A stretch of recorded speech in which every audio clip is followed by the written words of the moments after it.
Hi, Adrian Cosman-Jones here from Onsite Helper. This video I'll be covering Google's email platform, Gmail. So we'll start off with an overview of Gmail. We'll show you how you can focus on your important emails first. We'll look at, if you're coming from Outlook, ways you can transition easier, how you can search for emails really fast, ways you can send emails using some cool tools. If you do prefer to use Microsoft Outlook, we can show you how it can integrate with Gmail. And finally, we can show you ways you can check your login history in case you feel something's not quite right with your security. All right, let's get started. So the best way to access Gmail is using Google Chrome. So if you're already signed into Chrome, you can just click on Gmail. Otherwise, you can also open up the 9 dots here, G Suite dots, and click on Gmail from this menu too. So this will open up your Gmail in the browser. And from here, obviously, we've got the inbox and all your emails. So I won't be running through every little feature of Gmail, but I will be covering some of my favorite tools, which can really help you improve efficiencies and streamline some things. So we'll start off, obviously, at the top left-hand corner, Compose. That's where you go to create an email. Then you got your inbox, all your folders. So start off with your inbox. If you click this little drop-down arrow, you can change the view and feel of your inbox. Probably start off with the default. They've got a little explanation here, which each one does.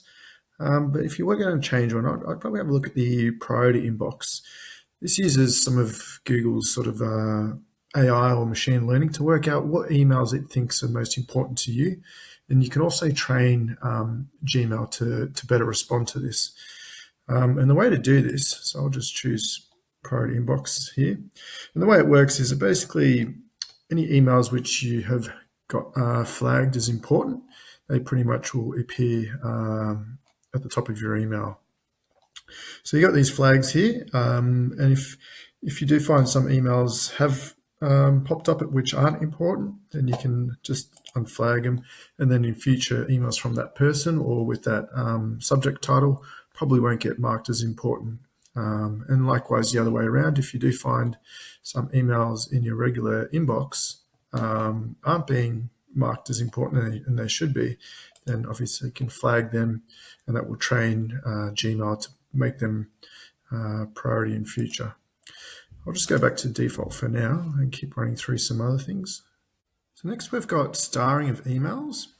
So starring of emails basically lets you go through, well, the way I operate is I skim through all my emails and I just basically star the ones which need actioning. So here I've got a couple of starred. And then when I want to do my email processing, I just click on the starred folder here, and this shows all my starred emails. The great thing with this is when I'm on my mobile phone, I can also use a Gmail app and star the items, because often it's inefficient to reply to emails from a mobile. So when I'm back on the computer, they're the ones I'll need to follow up. And if I star or unstar, whether it's on the computer or the mobile, they'll both synchronize. So definitely look at starred emails. Great tool. So the next one is snoozing of email or snoozed emails. That's another way you can manage the emails you need to come back to at a later point in time. With that, just from the Gmail option, you've got, well, the menu here, you've got these little icons here. And if you click on this snooze option here, this basically will set the time to when you want that email to reappear. So let's say later today at 6 p.m., that email will now disappear. And at 6 p.m., that email will appear at the top of my email list for me to action it to do. So if you've got a bunch of emails, you can also go into the snooze folder and then see them sitting in there as well.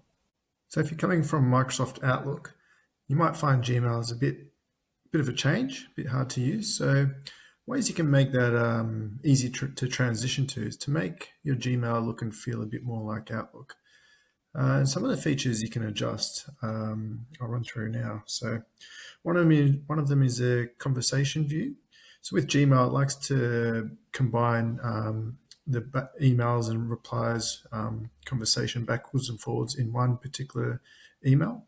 So you can see here, if it's got a number next to an email, let's say number 2 here, if I scroll down, or number 4 here, that basically means that there's 4 emails embedded in this one. So if I open that one up, you can see these are the 4 emails and the time and date that they're all sort of combined. And obviously you can click on each one to expand them and that type of thing. But if you don't really like that feel, I'll show you in a minute how to turn that off. So each email is individual and it's not combined. The other thing you can do is have the preview pane. So at the moment, you can't really see the contents of an email without opening it up. To do that, in this top right-hand corner, there's an option here to maybe have the preview down the bottom, or you can have it on the right as well, which is also handy. So to adjust those 2 settings, we just go into the settings option, which is a cog in the top right-hand corner, jump into settings. And to turn off that conversation view, we'll just scroll down to conversation view, turn that one off so it'll have all the emails individually. And the second one was the preview pane, which is under inbox. Reading pane, and just tick that to enable it, and then just choose if you want it on the right or below, and then save changes. So a couple of other things you might have been using in Outlook. You might have had a preview of your calendar. So on the right here, you've got a couple of G Suite additional options here. So you can just click calendar here and it'll show you the date. It's getting a bit squashed up now, so I might just move that preview of email down to horizontal so it sits underneath. And here you can see your calendar appointments. You can change it to weekly. You can also select whose calendars you want to sync it up to, whether it's just yourself or others. And yeah. The other one is tasks. So if you're using tasks in Outlook, similar type of thing will happen in Gmail. With a task, the way it works is you can basically select a particular email and then just choose this option here to, this one here, sorry, add it to tasks. And then this email goes into your task list, and then you can basically becomes your to-do list on things to work on. And that can also sync with your calendar, and you can have calendar appointments as well. So now we'll cover some really quick ways you can find your emails. So I tend to not use folders anymore. I mean, you can drag emails into, create folders and drag emails into there.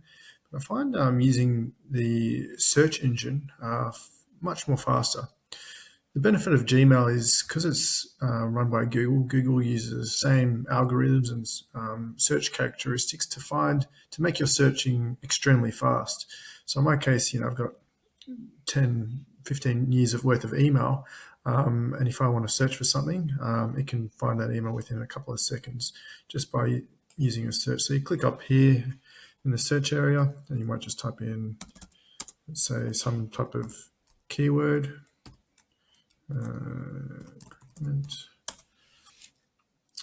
then within a second or two, all those emails with those particular keywords will appear. So with that particular keyword searches, it actually finds a combination of NBN or agreement, which is probably a bit too broad. So you might want to change it to exact phrases. So to do that, you just chuck in the quotation marks, and you try it again with a different term this time. So this will basically find any emails that have that either in the title or in the body of the email. So yeah, it has to have obviously Siebel network directly next to each other, which is far more accurate and faster to find. You can also search from particular people. So you might just chuck in someone's name from the email address. So this will show any emails which you either sent to or received from. But if you wanted to just show the ones which you've received from, then you just put in from and then put in the person again. So this shows all the emails from that particular person. And same goes for if you want to see all the emails that you've sent to that person, just put in to. This will show all the sent items to that particular person. So some other things you can search for is searching just for the subject line. So you can put in subject, maybe a hardware order. So this will show all the emails with that in the particular subject line rather than just that in the subject or in the body of the email. You might want to just search for things which have attachments. So you could put in has attachments. So this will show you all the emails with attachments. And then you can then refine that to maybe show ones that have NBN in them as well. So yeah, all the emails with attachments and NBN. You can also, if you don't know all these commands, you can click on show search options and basically get the same thing. So as we put in from, to, subject, has the words NBN, and this one has attachments. From here we could say, everything that has an attachment greater than 1 megabyte, or maybe choose a particular date range as well. So as you can see, you can get very granular to do searches, and it's very instant. So highly recommend getting to learn your search terms and using these tools. All right, now we'll cover some great ways you can send emails. So to start with, you click on Compose. One of the great features of Gmail is it's got sort of predictive text. So you can put in, let's say, someone's name, put in Nikki, and straight away, as you can see, it's predicted, hi Nikki. You just press the tab button and that will start filling the text for you. So how are you? Yep, that automatically filled that one in. Can you please send, oh, it's not working this time, but yeah, if it knows any of your text, it will auto predict them. The other thing you want to do with emails is attach files. Best way to do is via Google Drive. To do that, you just click on in the bottom right, bottom here, insert files using Drive. So if you've recently worked on a document, just click on recent rather than searching for it, and it should appear straight away. Let's say this one here, insert it, make sure it's got as Google Drive link. And this basically creates a link. So if anyone clicks on that, that'll open up a link in a new tab. The great thing with this feature is, first of all, if you send that to someone and they don't have access to that particular file in Google Drive, it will prompt you to ask you to adjust the permission to make sure that they've got the relevant access. The other great feature of having it embedded in the email as a link is if you email this off to someone and they then can't really forward it to anyone else. Whereas if it was an attachment, then you've sort of lost that document. They could then forward that email to someone else or keep it, whereas if you've got it as a Google Doc link, you can choose to then, remove that permission for that person the next day, and then in future, they don't have access to that document. So it really is, keeping control of your data and who has access to it. This is why this is the best way to insert or attach files to your emails. Do you ever find yourself sending the same email over and over again? If so, you should take a look at templates. So if you click on more options, you got access to templates. So templates are basically pre-written emails which you can just quickly insert. So in this case, let's pretend they gave me some good feedback or some stuff, and here we go. It's already populated an email asking for them to leave a Google review and so forth. So definitely check out templates. You can create new templates by basically creating the email. Then you just scroll down to save draft as a template, and obviously you can delete your old templates here as well. First, you have to enable templates in Gmail, and I'll show you how to do that in a minute. So before you click send, there's a couple of other options which could come in handy. One of them is the James Bond option, where basically it's called confidentiality mode. If you tick on this, you can basically have the email self-destruct in a week or a day. So basically it'll prevent them from accessing that email again. They can't forward it, copy it, or print it either. You can also have an SMS message. So basically they have to put an SMS, they get sent an SMS code to their phone, and that then enables them to open up the email as well. So It's kind of next level security with your email. Another thing you might want to do is maybe not send the email right away, but schedule the send. So rather than clicking on send, you just click on this little arrow here and just choose schedule send. So this can be particularly handy if, let's say, you're doing emailing late at night and you don't really want to set the precedence that you work late at night, so therefore your clients should be expecting responses after hours. You might want to make them think that you're only working during business hours, so you might schedule it for the next day during business hours or something like that. So schedule send's quite handy as well. And finally, a really cool feature, well, one of my favorite, is if you send an email and then realize, oh, wait a minute, I didn't want to do that. You can't see here, I'll just minimize this, but there's an option here to undo it. There we go. Let's just minimize this. So basically there was an option here to undo the email, and then it would come back to your inbox and it wouldn't get sent. So you can specify the time on that as well. So to enable and configure some of these settings, which I've just showed you, we'll jump into the settings option here. Go into settings again. We'll start with the undo send. So here you've got undo send, and basically you can set the period. So in this case, it's set to 10 seconds. You can change it to longer. However, bear in mind, if you send an email and then if you, let's say, click on the inbox or anywhere else, while it's waiting for that to complete, that will then send the email right away and you can't get it back. So basically, to use that undo send, you need to click on email, not touch anything for that 10 seconds or so, and then that will continue that delay to the full 10 seconds without sending the email right away. A couple of other settings you might be interested in. The smart, we've already covered that one. Desktop notifications.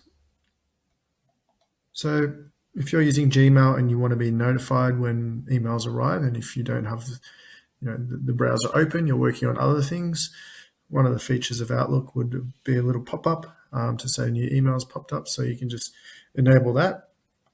You probably find it a bit annoying with all those email distractions, so you might want to choose important mail notifications only. And again, at the start, how I showed you how to train Gmail to know which emails are important by selecting them. That might be the better option. You can also set your signatures here. You can have multiple signatures. So in this case, I've got 2 different signatures to select from. Yeah, that can be very handy as well. Couple other things. Obviously, you got your out of office replies here, start and end dates as well. Okay, next we've got labels. So as I mentioned before, labels are like your folders, which appear here on the left. So you can create new ones, hide them from the menu, delete. Basically, that's all your settings there. And then under inbox, so under categories, this is quite handy. So this will automatically sort emails out for you. So primary just basically shows everything. If you tick social, so this will create a social tab. So this will automatically grab things from your LinkedIn, your Facebook, all that type of stuff. It actually gives examples here as well. So it goes through your inbox and it shows some of your current emails, which would move them across to social. So I've got the first one, LinkedIn one, and so forth. Promotions, again, I've got Cinex there, or all these hardware distributors. So that creates a separate one. Updates, is there any zero updates or other ones, and forums as well. So you can enable all those types. Now I'll just jump over to advanced and show you where to enable the templates. So usually that's disabled. You want to enable that, and that'll give you all those predefined email templates for a quick way to send emails. There's a few other things in here as well. If you want to use Gmail offline, you might want to enable offline mail. This is handy if you're using a laptop, you're on a plane, or you just don't have internet access all the time. you can still access your emails, delete them, send emails, all that type of stuff while offline. And then when you come online, all that work that you've done will then action. So that'll send off those emails, delete those emails, whatever you've done, that will sync up. And finally, themes. So you can basically style up your Gmail a little bit, apply a particular theme, maybe put your company logo, or just a nice background. As you can see, this theme here. So now I'll show you how you can sync Gmail with Outlook. So if you still prefer Microsoft Outlook, that's still a good, an okay option. To do that, you just type in GSSMO, which is G Suite Sync for Microsoft Outlook. Just click on the first link, download and install, and just basically follow the steps. So this will basically sync all your emails, your calendars, choose for Windows or whatever. This will sync all your emails and calendars with Microsoft Outlook. Just you won't get all that functionality I've showed you earlier on, so just bear that in mind. Finally, if you suspect there might be something wrong with Gmail, or someone else could be logging in, a good idea is to just check your activity. So on the bottom, if you scroll the way down to the bottom, it shows last account activity 7 minutes ago, and if you click on details, this will basically show you all the login sessions. So you just want to be checking that it's all coming from sort of the same IP address, or if you're using it maybe at home or different locations, make sure they're obviously all in Australia. If you got anything different to that, then there could be a problem, and I'd recommend you reset your password right away and speak to your IT. So that concludes the best ways to use Gmail. I hope it's been beneficial for you, and you've got some great ways or great ideas to help you with your email experience. I'll be doing a video in future for Gmail advanced usage, and in that I'll cover ways you can create a contact group, know when a recipient reads your email, how you can create a company email signature for all accounts in one go, ways you can filter emails by using rules, how to auto reply to certain emails, ways you can mute irrelevant email conversations, save time using keyboard shortcuts, and also manage other people's emails in a secure way. Thanks for your time, and see you soon.